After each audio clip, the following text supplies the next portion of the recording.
या संदर्भात मी ऑलरेडी सांगितलं की आताच्या पुरवणी मागणीमध्ये त्याला मंजुरी देण्यात आलेली आहे। अतिशय जलद गतीने 6 महिन्यामध्ये हे काम पूर्ण करण्यात येईल। पण सन्माननीय सार्वजनिक बांधकाम विभाग मंत्री महोदय, तुम्ही बराच वेळ सभागृहात आहात, अजून थोडं एक थांबा काय का। सन्माननीय गोपीचंद पडळकर आणि प्रवीण दरेकर यांचा एक गंभीर विषय आपल्या संदर्भातला आहे, औचित्याचा मुद्दा म्हणून देते असं जरा पॉइंट ऑफ इन्फॉर्मेशन। आता औचित्य सभापती महोदय, भिवंडी वाडा हा जो रस्ता आहे तो त्यांनी सबमिट केला, आंदोलकांनी त्या ठिकाणी बंद केलेला आहे। सभापती महोदय, पीडब्ल्यूडीने या रस्त्यावर दुरुस्तीसाठी कोट्यवधी रुपये खर्च केलेले आहेत सभापती महोदय। आणि सभापती महोदय, लोएस्ट तिथल्या कंत्राटदारांनी जाऊन त्या ठिकाणी सभापती महोदय निकृष्ट दर्जाचं बांधकाम केलंय। उत्तर फडणवीस साहेब जिजाऊ कन्स्ट्रक्शन नावाचा त्या ठिकाणचा सभापती महोदय कंत्राटदार आहे। याला एवढं राजकीय वरदहस्त आहे सभापती महोदय की त्याची मनमानी त्या ठिकाणी सुरू आहे। सभापती महोदय, आपण बघाल वज्रेश्वरी तालुका भिवंडी जिल्हा ठाणे येथील भिवंडी वाडा मार्गाच्या निकृष्ट दर्जाच्या कामावर त्या ठिकाणी मोठे खड्डे पडलेले आहेत आणि आकाश जाधव हा 22 वर्षाच्या तरुणाचा या ठिकाणी मृत्यू झालेला, अपघात झालेला आहे। सभापती महोदय, या निकृष्ट दर्जाचं काम आणि त्या अपघातात जिजाऊ कन्स्ट्रक्शन जबाबदार आहे आणि त्याच्या विरुद्ध मयत आकाश जाधव यांच्या वडिलांनी दिनांक 7/9/2023 रोजी गणोशपुरी पोलीस ठाण्यात सदोष मनुष्यवधाचा गुन्हा दाखल करा अशा प्रकारची मागणी केली आणि या अपघाताला जबाबदार असणाऱ्या जिजाऊ कन्स्ट्रक्शन कंपनीला, कंत्राटदाराला काळ्या यादीत त्या ठिकाणी टाकण्याची मागणी सुद्धा विवेक पंडित यांच्या श्रमजीवी संघटनेने केलेलं आहे। आज सभापती महोदय, त्या ठिकाणी रस्त्यावर गावातील नागरिकांनी रस्ता अडवलाय, आंदोलन करून ठेकेदारावर कारवाईची मागणी करतात सभापती महोदय। तिकडे लॉ अँड ऑर्डरचा प्रश्न त्या ठिकाणी निर्माण झालेला आहे आणि म्हणून माझी प्रशासनाने या जिजाऊ कन्स्ट्रक्शनची चौकशी करावी, त्याला काळ्या यादीत टाकावं आणि फौजदारी गुन्हा दाखल करणार का अशी आपल्या माध्यमातून सन्माननीय मंत्री महोदयांकडे माझी नम्र विनंती आहे। सन्माननीय गोपीचंद पडळकर। सभापती महोदय, हाच विषय सभागृहाच्या लक्षात आणून द्यायचा होता आणि माननीय दरेकर साहेबांनी आणून दिलाय। मंत्री महोदयांना माझी विनंती आहे की आपण या बाबतीमध्ये या कंपनीला काळ्या यादीमध्ये टाकण्याची घोषणा केली तर बरं होईल। सन्माननीय सभापती महोदय, खरं तर आज या संदर्भामध्ये त्या रस्त्यावरती काही संघटना हे आंदोलन करतायत आणि टीव्हीवरती ती बातमी झळकत असताना त्या संदर्भातली पूर्ण माहिती ही डिपार्टमेंटकडून घेण्याचा प्रयत्न केला। खरं तर ठाणे जिल्हा आणि पालघर जिल्हा या जिल्ह्यामध्ये या सर्व भागांमध्ये गेली काही वर्ष आम्ही काम करत असताना जे प्रकर्षाने जाणवतं की हा जो भिवंडी वाडा जो रोड आहे, हा रोड पूर्वी सुप्रीम म्हणून कंपनीकडे हा बीओटी तत्वावरती दिला गेलेला हा रस्ता होता। नंतरच्या काळामध्ये त्यांनी काम अपूर्ण ठेवल्यामुळे त्या कामाच्या संदर्भामध्ये नेहमीच अशा पद्धतीचं त्यामध्ये रस्ते आणि खड्डे या सगळ्या गोष्टीमुळे होणारे अपघात, या सगळ्या गोष्टीमध्ये मी मिळालेली माहितीप्रमाणे की गेली काही वर्ष त्या रस्त्याच्या देखभाल दुरुस्तीसाठी जवळजवळ 70 ते 80 कोटी रुपयापेक्षा जास्त निधी खर्च झालाय आणि इथली या भागामधली असणारी शोकांतिका अशी आहे की सार्वजनिक बांधकाम विभागाने जरी या देखभाल दुरुस्तीसाठी पैसे उपलब्ध करून दिले तरी सुद्धा ठाणे, पालघर आणि या परिसरामध्ये सर्व पक्षातील कार्यकर्त्यांची आणि तिथल्या असणाऱ्या कॉन्ट्रॅक्टर या सगळ्यांची नेहमीच ही मागणी राहिली आहे की हे जिजाऊ कन्स्ट्रक्शन म्हणून जी कन्स्ट्रक्शन कंपनी आहे, ही कंपनी जी आहे ही कंपनी अतिशय कमी म्हणजे लोएस्ट रेटनी 25%, 10% अशा लोएस्ट रेटनी ही निविदा भरते। त्यामुळे निकृष्ट दर्जाचं काम करण्यामध्ये या जिजाऊ कंपनीचा कुठेही हात धरू शकत नाही आणि त्यामुळे काय होतं की ह्या सगळ्या भागांमधील असणारे हे मी यासाठी सांगण्याचा प्रयत्न करतोय की सार्वजनिक बांधकाम विभाग हा एखाद्या रस्त्याच्या कामासाठी दुरुस्तीसाठी पैसे उपलब्ध करून बजेटमध्ये देऊ शकतो, परंतु जर त्या ठिकाणी ज्यावेळेला निविदा आणि ह्या सगळ्या गोष्टी ज्यावेळेला होतात त्यावेळेला असे कॉन्ट्रॅक्टर जर कुठेतरी या सगळ्या गोष्टींमध्ये कमी लोएस्टनी सगळ्याच्या सगळं कॉन्ट्रॅक्ट घ्यायला लागले तर या सगळ्या गोष्टी निकृष्ट दर्जाच्या होतात. गेल्या काही वर्षामध्ये 3 वर्षामध्ये या रस्त्यावरती जवळजवळ 11 पेक्षा जास्त जण हे दगावलेले आहेत. अनेक जण हे त्याच्या ह्या नोंद आहे आणि ज्यांचे ऍक्सिडेंट झाले आहेत काही लोकांची नोंदी झाल्या नसतील त्या गोष्टी वेगळ्या असू शकतात. अनेक संघटना या संदर्भामधले आंदोलनही करतायत. परंतु या सगळ्या गोष्टीमध्ये एक गोष्ट फार महत्वाची आहे की हे सर्व करत असताना काही दिवसा अगोदर अनेक संघटनांनी पत्रव्यवहारही करण्याचा प्रयत्न केला. ही जी संघटनेतली असणारी जी मंडळी आहेत, जिजाऊ कन्स्ट्रक्शन म्हणून जी कंपनी आहे, या कंपनीचे असणारे जे प्रमुख आहेत ती एक संघटना चालवतात आणि ती संघटना ज्यावेळेला चालवतात त्यावेळेला कुठेतरी सरकारी अधिकाऱ्यांवरती दबावही आणण्याचा मोठ्या प्रमाणामध्ये प्रयत्न करतात. आपण या सगळ्या गोष्टीमध्ये ज्यावेळेला या सगळ्या गोष्टीचा विचार ज्यावेळेला करतो त्यावेळेला एक गोष्ट लक्षात येते, काही तक्रारी माझ्याकडे या संदर्भामध्ये अशा आहेत की ते कोणतंही म्हणजे आपण असा विचार केलाय भाई की काम कसं मिळालं पाहिजे, तर बेरोजगार लोकांना काम मिळालं पाहिजे, अशा वेगवेगळ्या लोकांना ज्यांना काम मिळाले पाहिजे असा जेव्हा आम्ही विचार करतो तर डुप्लिकेट कंपन्या, बेरोजगार पण डुप्लिकेट, अशा पद्धतीने यांनी बरेच म्हणजे माझ्याकडे आलेल्या तक्रारी 9-10 तक्रारी आता माझ्याकडे प्रलंबित आहेत की त्या मी पाहिल्यानंतर लक्षात येतं की त्यांनी या सगळ्या प्रकारामध्ये डुप्लिकेट बिलं ही सुद्धा प्रोड्यूस करून हे शासनाचे पैसे लुबाडलेले आहेत. आणि गेल्या काही वर्षांमधली बोनस एक अप्रेंटिसशिप त्यांची चालू आहे. जो पक्ष सत्तेमध्ये असतो त्या सत्तेमधील असणाऱ्या पक्षाबरोबर ही सर्व मंडळी असतात.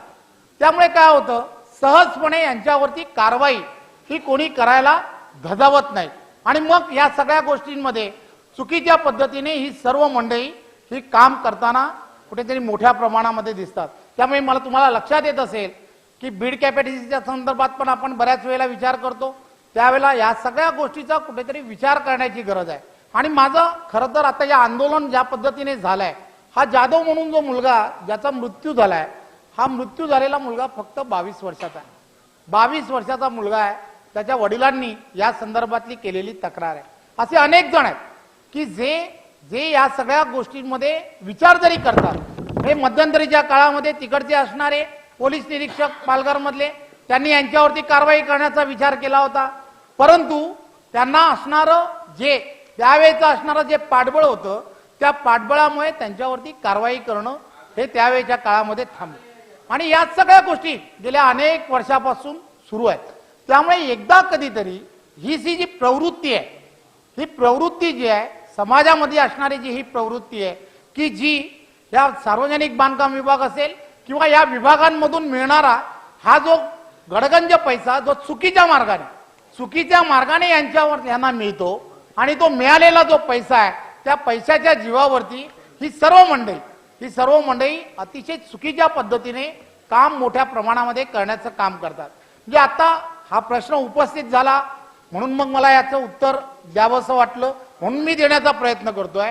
परंतु एक गोष्ट काय होतं, सहजपणे असं बोललं जातं की मग ते सार्वजनिक विभाग हे डिपार्टमेंट काय करताय, ते याच्यामध्ये कारवाई का करत नाही.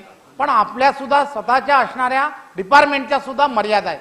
म्हणून माझी विनंती आहे की या सर्व गोष्टीची चौकशी होणं एवढं गरजेचं आहे आणि ही चौकशी SITच्याच माध्यमातून झाली पाहिजे. कारण काय की जर एखादा कॉन्ट्रॅक्टर चुकीची बिलं एखाद्याला डिपार्टमेंटमध्ये प्रोड्यूस करत असेल तर ते डिपार्टमेंटमधले असणारे पण त्यावेळेचे अधिकारी की ज्या अधिकाऱ्यांनी काहीही न तपासता जर त्यांना बिलं दिली असतील तर ते सुद्धा अतिशय चुकीचं आहे. त्यामुळे या सगळ्या प्रवृत्ती ही चैन आहे, ही पूर्णच्या पूर्ण एक चैन आहे. अधिकारी वर्ग आणि ही सगळीच्या सगळ्या मंडळींची असणारी कदाचित असणारी चैन आहे. त्यामुळे या सगळ्या प्रवृत्ती ज्या आहेत त्या प्रवृत्ती वाढल्या आहेत. आणि हा जो रस्ता जो आहे भिवंडी वाडा रस्ता हा एवढा चर्चित रस्ता आहे की एक महिन्यामध्ये त्या ठिकाणी आंदोलनं ही होतच असतात. हा रस्ता जो आहे त्याची लांबी एवढी कमी आहे लंबी असताना सुद्धा तो असणारा शॉर्टकट जरी रस्ता असेल तरी त्याला एक एक दीड तास त्या रस्त्याने प्रवास करावासा वाटतो. करताना लोकांचे एकदम नाकेने होतात. 2 जिल्ह्यांना जोडणारा हा रस्ता आहे, पालघर ठाणा, त्या 2 जिल्ह्यांना जोडणारा रस्ता आहे. त्यामुळे आज हा प्रश्न उपस्थित झालाय. तिकडचे असणारे आंदोलक जे आहेत ते रस्त्यावरती आलेत. माझी स्वतःची सार्वजनिक बांधकाम विभाग म्हणून माझी पूर्णच्या पूर्ण मला असं वाटतं की या सर्व गोष्टीमध्ये मी सुद्धा आदरणीय मुख्यमंत्र्यांशी बोलणार आहे. कारण SIT लावायची जर असेल तर मॅडम तुम्ही आपण सर्वजण हे लावू शकता, मला ती लावता येणार नाही. परंतु यांच्यामध्ये असणारे जे निर्बंध आणि हे सगळं जर थांबवायचं असेल, मी आजच्या या सभागृहातल्या चर्चेच्या अनुषंगाने त्याला काळ्या यादीत टाकण्याच्या संदर्भातला निर्णय घेऊ शकतो. परंतु त्याची जर SIT या सगळ्या विषयाची जर SIT करायची असेल तर ती सभागृहाने त्याची मागणी करणं आणि आपण ती मंजूर करणं हे फार गरजेचं असं मला वाटतं. सन्माननीय मंत्री महोदयांनी या ठिकाणी मान्य केलंय की अशा प्रकारची त्याची जी दादागिरी चालली त्या जिजाऊकडे, एक तर नाव जिजाऊ आहे, आपण त्या ठिकाणी सभापती मध्ये बसलेले आहेत. जिजाऊंचं नाव घ्यायचं, संघटना काढायची, कन्स्ट्रक्शन काढायची, जिजाऊ हे नाव पण सभापती महोदय पहिलं त्यांनी नाही, नंतर माझ्यानंतर बोला. सभापती महोदय, माझी एवढीच मान्य आहे मंत्री महोदय की तुम्ही सांगितलं की काळ्या यादीत त्यांना टाकतोय, परंतु नको, आज काळ्या यादीत टाकण्याचा निर्णय आपण त्या ठिकाणी टाका. त्याच्यावर पूर्ण चौकशी करून तुम्ही डिपार्टमेंट करू शकतं. गृह विभागाचा विषय असला तरी तुमचं डिपार्टमेंट, तुमचे अधिकारी त्यांनी साटेलोट करून 80% खोटी बिला काढतो तो सभापती महोदय. दरेकर साहेब, आता पॉइंट ऑफ इन्फॉर्मेशन सभापती महोदय, एवढीच मागणी, या संदर्भातली SITची चौकशी झाली पाहिजे. हा सर्वसामान्यांचा पैसा आहे, गरिबांचा पैसा आहे आणि त्याच्यामुळे SITची चौकशी करून त्यांच्यावर कारवाई व्हावी. इन्फॉर्मेशनवर हरकत काय आहे, खडसे साहेब? मंत्री महोदयांनी उत्तर देताना त्यांची प्रामाणिक इच्छा व्यक्त केली, माझं त्याच्याबद्दल दुमत नाही आहे. परंतु ते बोलत असताना वारंवार असे म्हणाले की मला त्याला काळ्या यादीत टाकावं असं वाटतं. राईट, टाकलं नाही, तुम्ही ऐकून घ्या ना. टाकलं तर मग चांगली गोष्ट आहे, मी स्वागत करेल त्या गोष्टीचं. पण त्यांनी सांगितलं की SIT लावायची असेल तर मला तुमच्या माध्यमातून अशा स्वरूपाचे आदेश पाहिजे. सरकार म्हणून या ठिकाणी मंत्री उत्तर देतात, तुमच्याकडून पाहुण्याच्या हातून साप मारण्याची पद्धत नसते. या ठिकाणी सरकार म्हणून तुम्ही उत्तर देताय, तुम्ही त्याला काळ्या यादीत टाका, त्या संदर्भात SIT स्थापन करा आणि हे सगळं भांडा जेवढं काही त्याच्यामध्ये भ्रष्टाचारी असतील त्याच्यावर कारवाई करण्याच्या संदर्भात तुम्ही समर्थ आहात ना. सभागृहाकडून करा असं कशाला माहिती, याची मला हरकत आहे.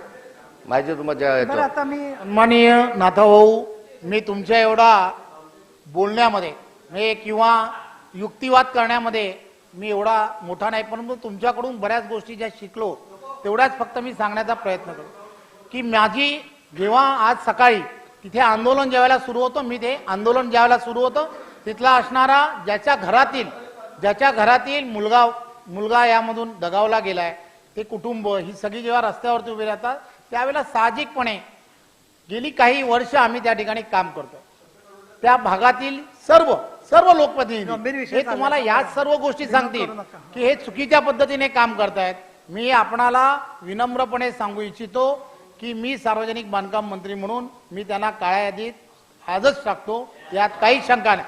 परंतु या संदर्भामध्ये जे आर्थिक त्यांनी जे या डिपार्टमेंटमध्ये जी चुकीची कामं केली आहेत, ज्याचे कागदपत्र हे आज जेव्हा याच्यानंतर माझ्याकडे मी डिपार्टमेंटमधल्या वेगवेगळे डिव्हिजन आहे, त्या सगळ्या डिव्हिजनला वेगवेगळ्या ठिकाणी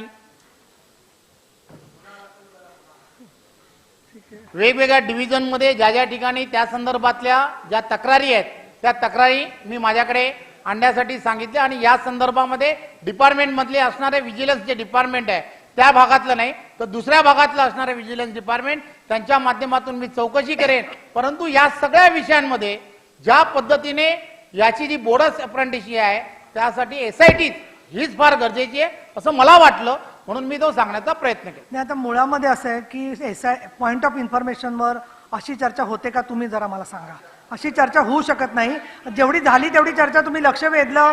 एका मुलाचा दुःखद मृत्यू झालेला आहे आकाश जाधव यांचा, त्याच्याबद्दल आपल्याला सहानुभूती आहे, त्याच्यावर सविस्तर उत्तर दिलेलं आहे. तर कुठल्याही प्रश्नावरती कुठलंही उत्तर कुठेही द्यायचं नसतं, हे लक्षात घ्या. नाही आता दरेकर खूप झाला, आता नाही, मी परवानगी देणार नाही.